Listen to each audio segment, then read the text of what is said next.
আজ একটা নতুন আইটেম বানালাম, চিলি পনির। জাস্ট এক্ষুনি ধোয়াটা দেখতে পাচ্ছেন।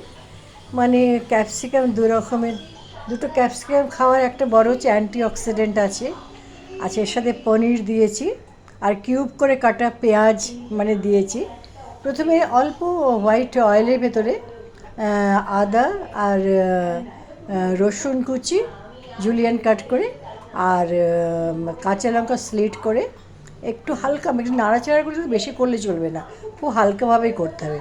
করে নিয়ে তারপর ক্যাপসিকাম আর দু রকমের ইয়েলো অ্যান্ড রেড দেখতে পাচ্ছেন, আর পনির হালকা নাড়াচাড়া করে দিয়েই মানে অল্প নুন দিয়ে 1 গ্লাস জল দিয়ে, সবচেয়ে বড় হচ্ছে কুকারে দুটো স্টিম দিয়ে রেখে দিয়েছি।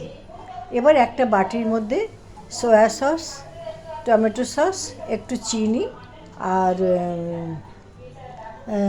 কর্নফ্লাওয়ার এর মধ্যে গুলে নিয়ে এটাকে দিয়ে দিয়েছি।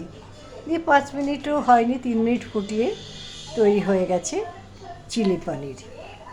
আচ্ছা, এবার বানাবো আরেকটা জিনিস, সেটা হচ্ছে ভেজ ফ্রাইড রাইস। চালটা ভিজিয়ে রেখেছি, তরকারিগুলোকে কেটে রেখেছি। হ্যাঁ, একটু সময় লাগবে, তো একটু বাদে আমি এটা করছি।